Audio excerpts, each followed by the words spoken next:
Welcome everyone to Learning for a Better Tomorrow. Let's talk about race and story times. We're going to have a great conversation today and lots of interesting thinking. Stick around through the end for a chance to win a copy of the book. And I'm going to start by bringing Jessica on here. And there she is. Hi, Jessica. And I'm going to let you introduce yourself and share your slides and get us going. Thank you so much, Kathy. I'm going to share my screen. Just give me 1 second to move buttons and boxes. All right, so I am so excited to be here in this space with everyone today. I'm here to talk a little bit around the book that I wrote, Let's Talk About Race and Story Times. And then outside of that, some of the lessons that I've learned from that book. My name is Jessica Ann Bratt. When I wrote this book, and when I practice a lot, I was the youth services manager at the Grand Rapids Public Library. I think when the book came out, I was the director of community engagement, and now I'm the assistant director of the Grand Rapids Public Library. So changes have been afoot for sure. At the core, this work really was born out of the celebration of diversity and inclusion and making sure that we're having that conversation of it starting at birth. And a lot of times we talk about how we want kids and lifelong learners to be curious and to have a sense of self-worth. And yet we struggle with how do we really celebrate everyone's differences? How do we teach history, and how do we embrace a shameful past? And how do we uplift a new narrative? One that might not be, whether we label it a single story or a homogeneous look at history. How do we do a shared history among multiple cultures? And really at the root of this book, for me, it was about if we could try to have a conversation around one taboo identity, race, then all of the other identities that encompass us, that our children are born with having to navigate, we would then be able to be more confident at how to handle or find tools to talk about all of the different other identities. So this really wasn't a destination. For me, it was wanting to open up a journey of if we can have a conversation and be able to model what does a positive racial identity look like, then what about all of the other identities? So sometimes in recent conversations can get lost in what I call the oppression Olympics. And all identities have trauma and baggage and oppression that are linked to them. And so my hope was that if we can have a conversation around this identity in a holistic manner for children, if it can be celebrated at birth, then what does that look like to celebrate other identities, to then foster lifelong curious little people, and then provide senses of self-worth so kids don't start feeling reduced and diminished from the time that they step into a room and find themselves or their families either erased or not represented in those spaces.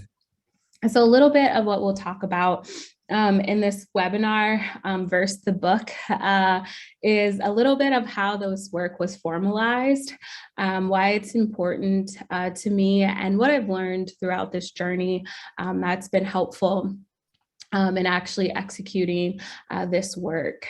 So the first thing we're going to talk about is let's talk about race, the history of it being formalized. And I know in the book I talk a lot about my roots, but that's how, in some ways, it all originated, right? So I come from Chicago. And I felt growing up in a world post the 1967 civil rights movement that in some ways was mimicked just last year in various cities. What I loved about growing up in Chicago is there's visual representation and visual history, whether you look at the Carter G. Woodson Library or the DuSable Museum, that showed a connection to the Black identity and the Black experience within not only Chicago, but throughout the nation. And growing up, being surrounded by independent Black stores that had their own flavor and historic roots, growing up in South Shore and being a part of that, the South Shore Library, that all helped foster a sense of positive self-identity. So when I moved to West Michigan, I was in for a wild culture shock. I didn't have family in West Michigan. I'm pretty sure and there's going to be some study and journey done on the millennial experience when you left the recession workforce, that we just moved everywhere. So when I moved to West Michigan, it was a lot of culture shock for me personally, because in library spaces and working on the front desk and experiencing that Black and Brown communities were not represented, not just in the library, but visually around the city, and building that positive racial identity. It wasn't anything that anyone talked about or discussed, much less in a positive way. And so some of the stuff that I felt that I had just seen modeled to me as a child in different spaces, I just practiced naturally as a librarian. And then when that was happening, I never gave it any thought that I was doing anything different. It was just what I had I felt was poured into me by various librarians who had mentored me and worked in the Chicago Public Library that were not traditional degreed librarians, but then always encouraged for me to go the traditional route. So again, I never gave real thought about any of the work that I was doing. And I felt that my main goal in the library world is a very small goal, but I just want to be part of a book jury committee. So I felt that at the time, and about, so I started working beginning of 2013, 2014, 2015, I was just trying to figure out what is ALA, sorry, what is ALA, how does it work? How do you get involved in the children's division? At that point, I was like a very baby librarian. And then around about 2015, 2016, the national conversation around police brutality took off. And I remember watching different industries visibly make statements.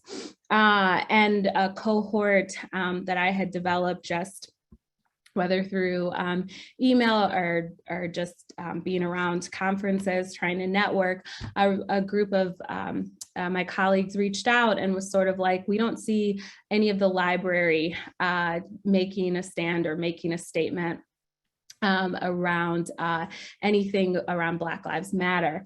And it's been very interesting for me to see how it went from the start of everyone being afraid and looked at as a terrorist organization to now like it's like the tote bag and like the coffee mug.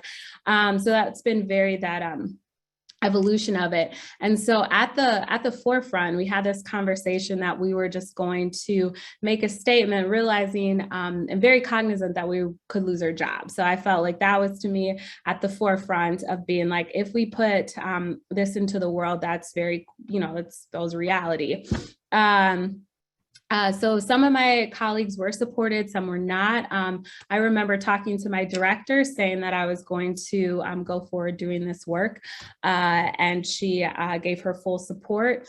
And then from Libraries for Black Lives, that led us into connecting with sort of what I would call like the activist librarian community, and then providing other spaces of opportunity to see what was happening.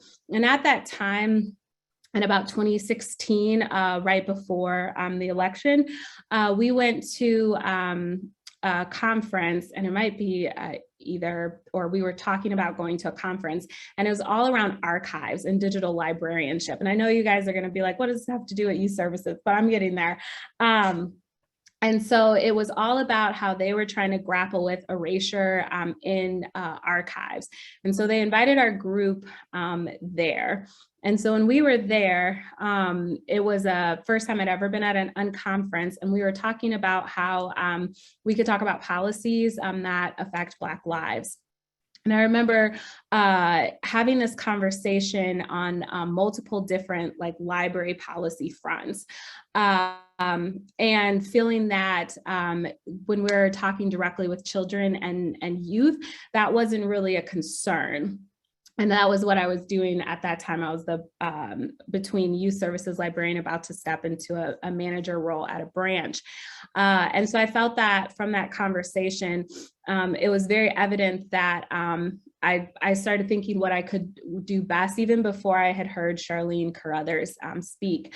But I wanted to talk through a little bit about or think through from this unconference of what are we missing when we're talking about kids.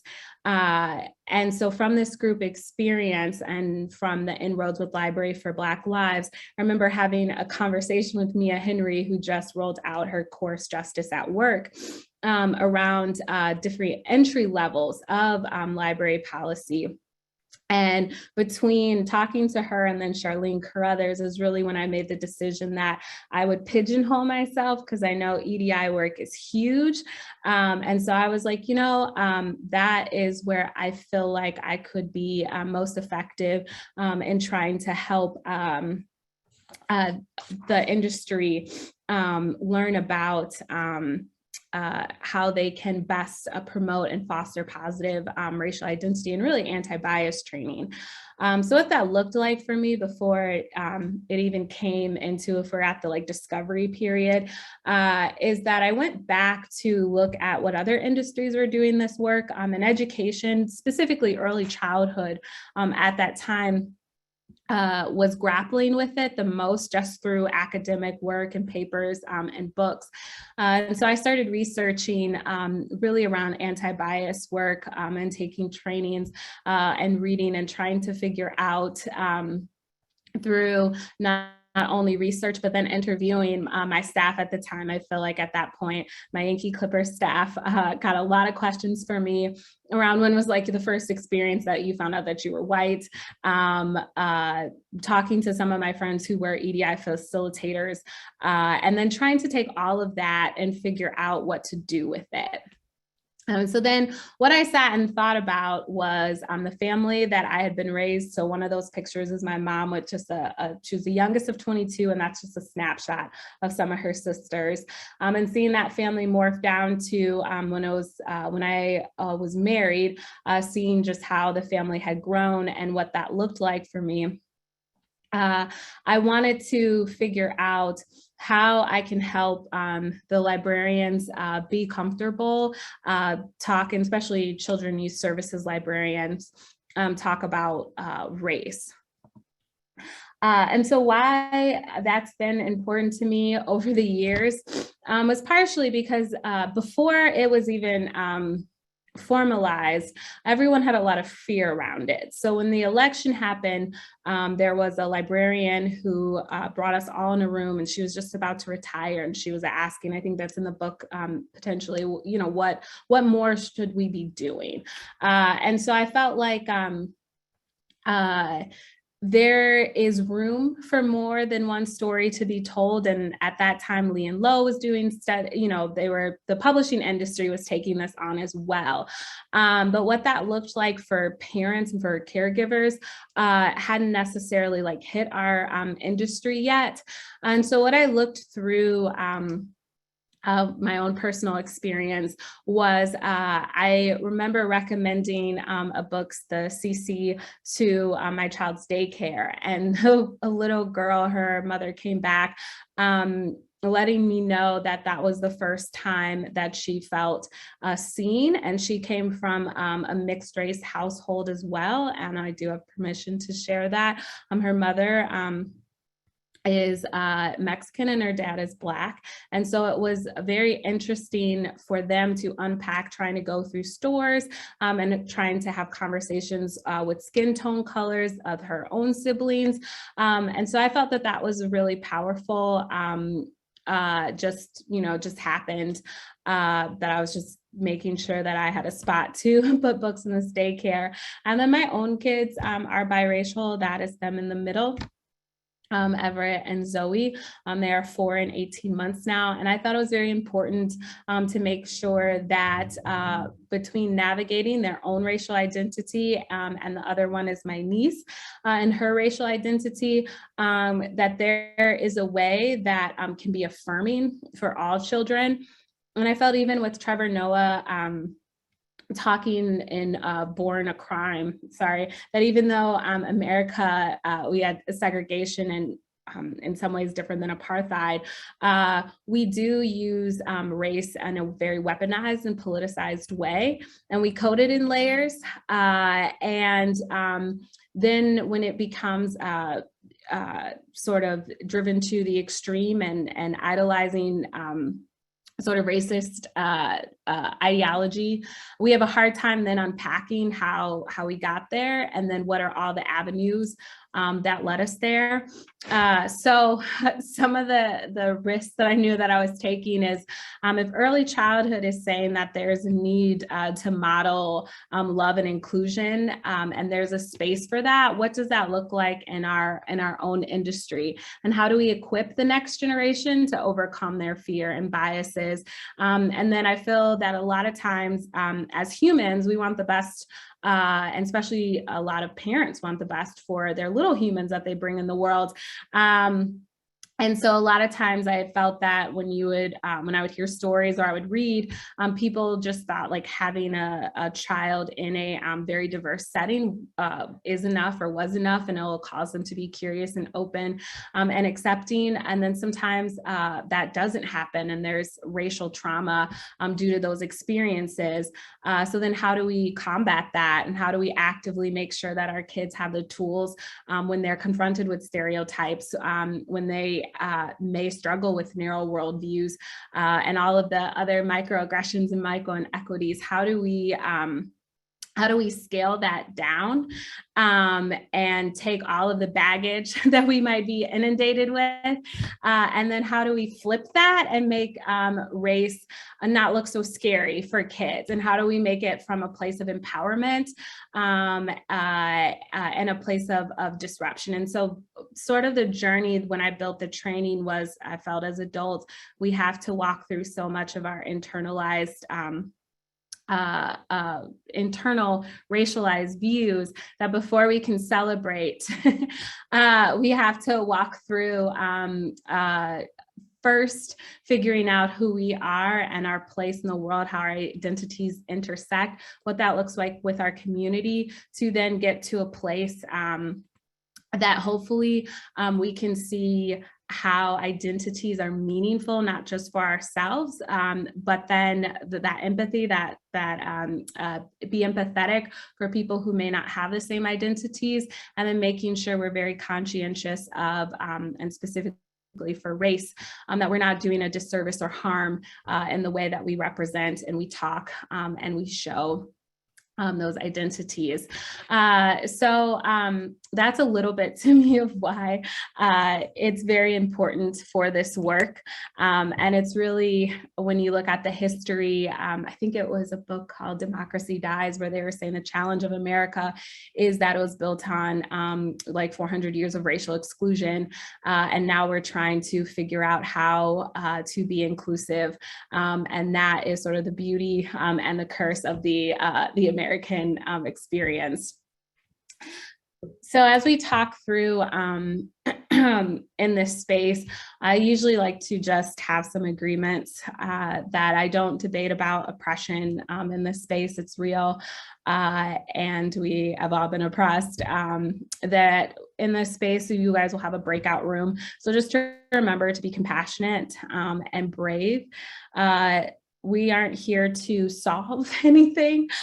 So expect unfinished business, and then make sure that you think well of each other and that there's support, because everyone is learning and everyone is on a journey, and where you may be on that journey, the other person may not be there. So just try to give that grace and that kindness as everyone steps into this space.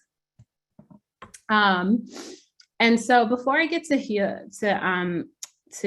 healing, and this is around sort of the lessons that I've learned, I want to address that and let's talk about race.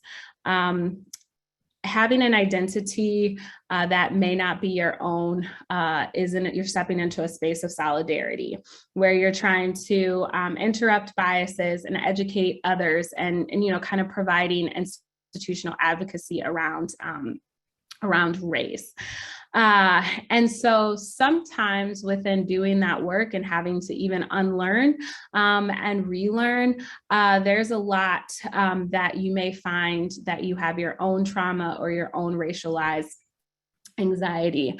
And so there was a book on my grandmother's hands that does a lot of this work well. But before we do that, I want to address that living in a COVID environment, in our current political landscape, it's very hard in the world right now for everyone. And I think that for years to come, someone was talking about how everyone has just been compartmentalizing, and we're running out of compartments.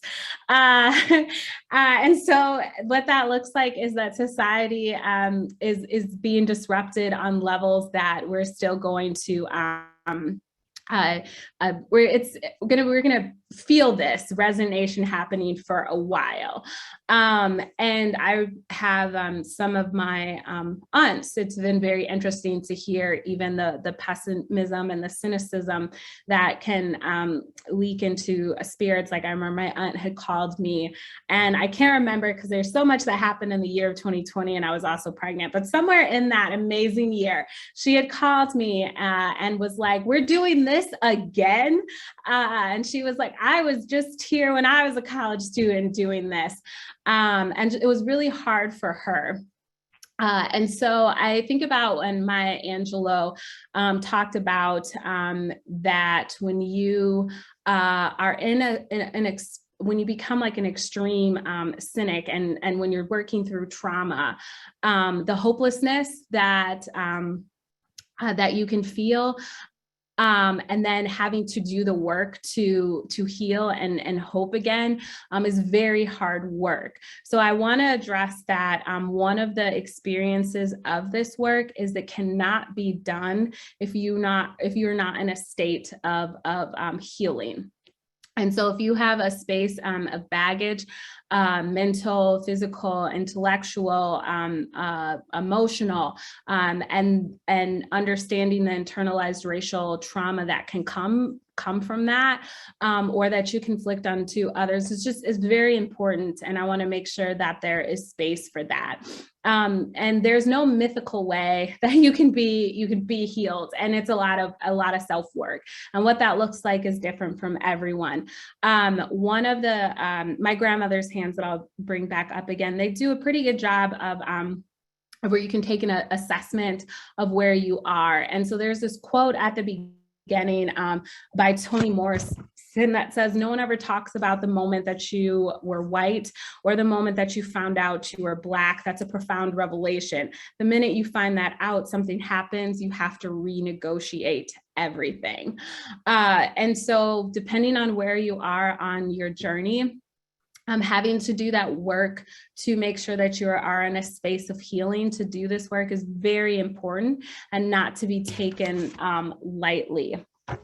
And so furthermore, one of the really nice things that I want to highlight, because I do feel it's important, is a lot of times you can feel, and this book argues that a lot of trauma is felt physically. And so I wanted to take a moment to give time to process, because I feel like a lot of times, again, we've compartmentalized our life away to keep going on to the next thing and getting through the day and getting through the year, and maybe getting through loans forgiven. So I want to make sure that we take space to sit with ourselves a moment. And I feel like as professionals, and depending on who you have depending on you, that's really hard to do. So we're going to do a brief exercise around a body-centered practice. So I'm going to turn off my video so you can listen to me for a second. And you don't have to close your eyes at all, but I do want you to sit with yourself and take a moment to feel how you are sitting, what it looks like in your body. What does that sense of stillness look like? And then I want you to take a minute for you to think about how you sense hope in your body. How does your body experience hope? Where does your body experience hope? Is it a release or is it an expansion? Is it a tightening born of eagerness or anticipation?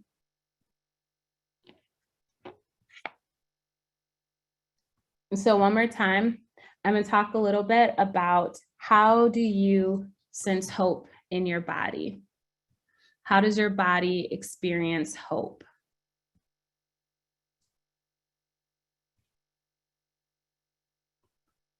What specific hopes accompany these sensations? Is it to live a bigger, deeper life? Is it a chance to heal? Is it to be free of the burden of racialized trauma? What specific hopes accompany these sensations?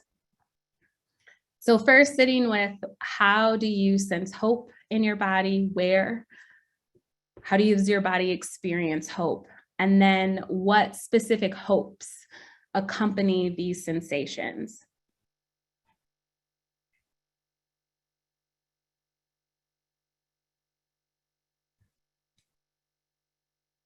On the flip side, I want to ask, how do you experience worry in your body? What does worry that may be accompanied by fear, what does that feel like in your body?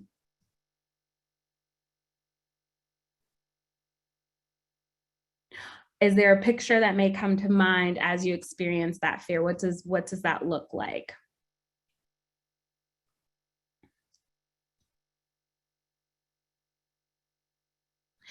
So this is some of the practices that are in my grandmother's hands, that they lead you on a guided journey of trying to figure out where you are in your journey around healing, especially around racialized trauma. And they have a lot of good assessments to make sure that as you are doing this work, that you're making sure that you aren't doing this work from a place of hurt or from a place of deep hopelessness. And I know that can be very tough in what we live in. So one of my experiences is that this work, it's best when you do it healed. And let me slip through. Another thing that I want to touch on is experience in a space for learning and mistakes.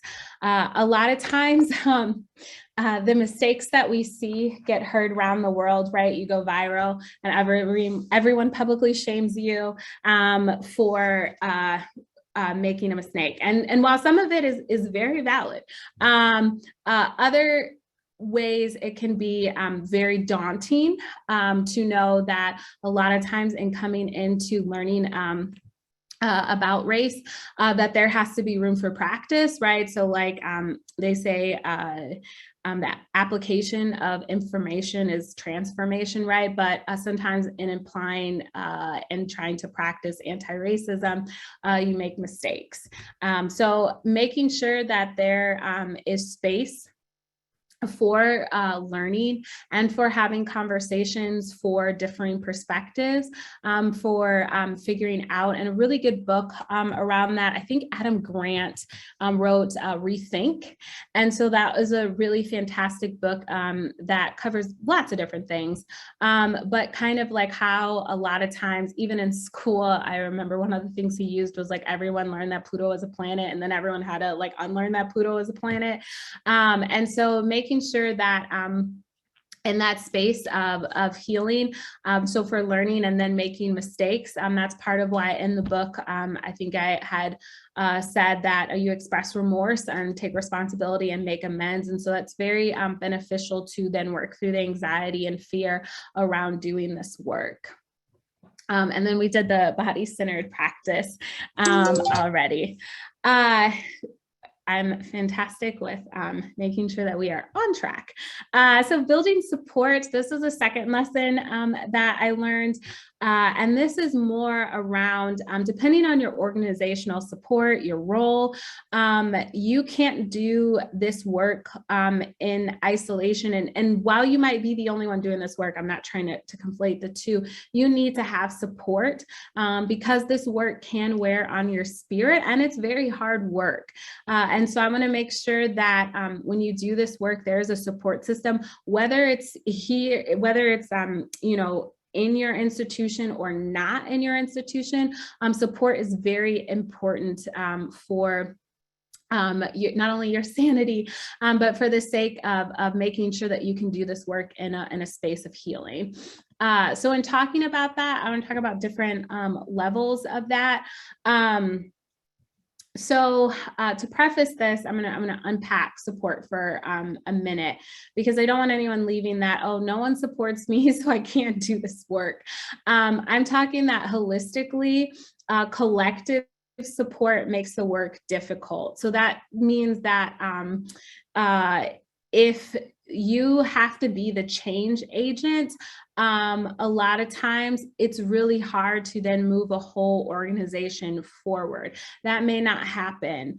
But what can happen as the change agent is that you have facilitated conversations, you have broken down barriers, you're providing access or knowledge sharing to then maybe that there is a point where you get the institutional shift to support this work. And I know that especially in the time of the critical theory landscape, geographic location and community, you know, for rural libraries, you may have to build your support networks outside of your location, and they might even have to come nationally with other rural libraries facing the same challenges. So when I'm talking about institutional, many libraries are hierarchical. So when I'm talking about there's institutional support, you know that the environment top down has been fostered and supported to move forward in doing this work. There's no fear around anyone losing their job, even if a mistake is made. There's sort of that sense of psychological safety that the organization is on board to move forward with this work. Collective, I usually try to unpack this as divisional or departmental. You may have a manager who is the buffer or politicking between upper management and holding down support for the department to do this work. So it may just be based and depending on how big or how small, collectively it's just a few group of people doing this work. And then nurturing change, this is where you might be the only person in your organization, whether you hold positional power or you may not hold positional power. So you might just be using your influence to hold conversations with many different people to see if this work is something to be supported, and wanting to recognize and honor that. That is challenging and hard work as well. So for the next 10 minutes, Kathy is going to do breakout rooms where I really want the groups and for you to use this opportunity to reflect where your organization is at. You may have some idea, you may not, but what you may need to support this work, or you can discuss methods on building support, and whether that is within the group that you meet today or brainstorming what to support look outside of. I do want to give you time to unpack your organization, meet other people as well that are interested in this work, and talk through ways to, whether it's supporting each other in this work, or where you may have to look elsewhere. So I want to leave time for that. So we'll have about 10 minutes of everyone in a breakout room. Introduce yourself and reflect. Right, I've opened the rooms up. You guys got 10 minutes.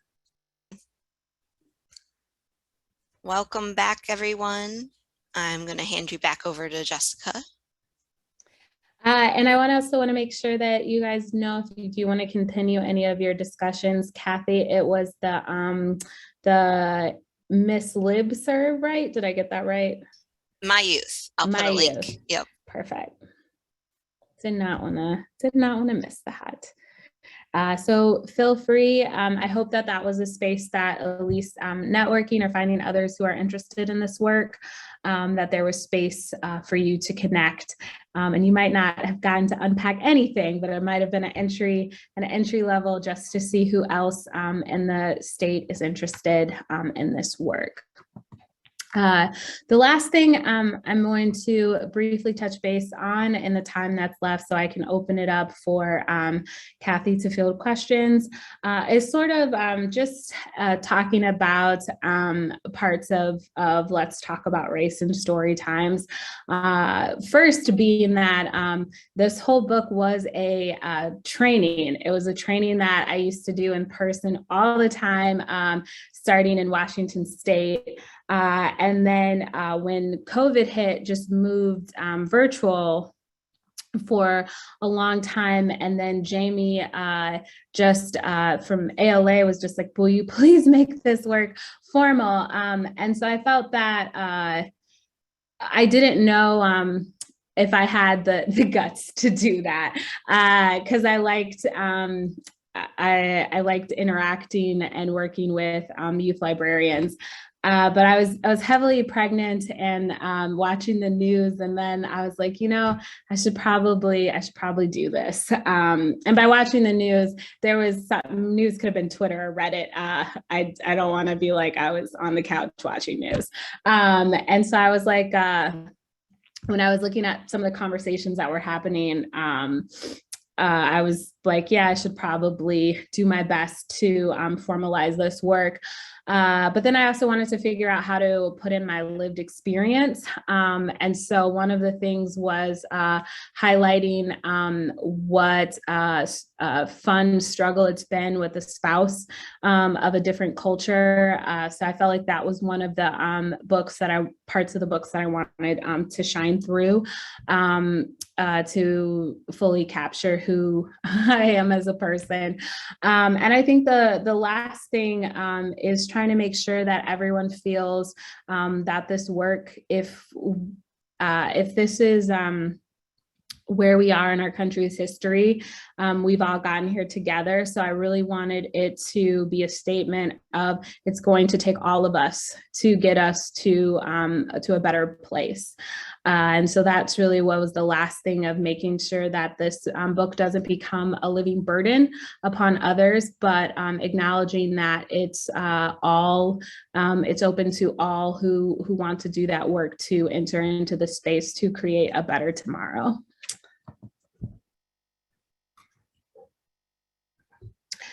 So I'm going to turn it back over to Kathy. Yeah, all right. So if you guys have some questions or thoughts or conversation you want to have, we can do that right now. But I'm going to start Jessica off with maybe those 3 like tips, as folks haven't read the book yet. What might you recommend they start? The first is appropriate conversations, right? So there's a lot of fear and anxiety that can arise from holding space to celebrate differences, just due to people having misunderstandings or assumptions. So the first thing is making sure that you, depending on your role, and how positions of power can play out. When I started this work, just naturally, I was a youth services librarian. When I wanted to actually make it into something formal for all of staff to do, I was a youth services manager. So stuff that's in your control and out of your control, very cognizant of that. So having those conversations to make sure wherever you fall, that work is supported is key. Practice is the second thing. My mom used to say anything that looks effortless isn't.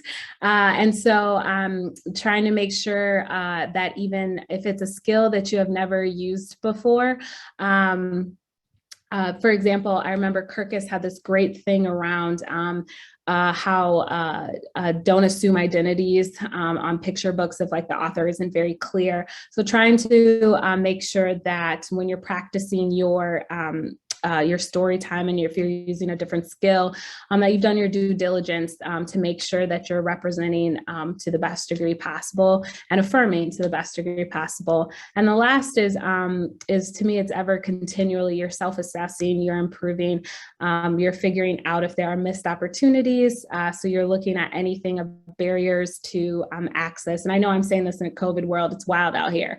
But you're looking at making sure that if you are in a community and you're missing a certain population, that you're looking what does that look like, or you're looking at opportunities to bring this work elsewhere. I know we partnered with our Children's Museum pre-COVID. I know we also did in a few spaces virtual story times. And so you're just looking at ways that it makes sense to do this work. So again, the three things are appropriate conversations, practice, and then that self-improvement or self-assessment, whatever that looks like. Wonderful. Thank you, Jessica. So with all that said, and reflecting on your conversations, thinking about support, we can open up the floor to more discussion, and I'm actually going to stop the recording so that folks can feel comfortable and safe in this space here together. Before I stop the recording, again, a big shout out to the Institute of Museum and Library Services for supporting this webinar. And there is a survey in the chat that we do ask that you complete so that we can bring more programming like this to you. And then there's also in the chat the entry to receive a copy of Jessica's book. So thank you, Jessica, for being here. I'm going to stop the recording and open this up to further conversation for a few minutes.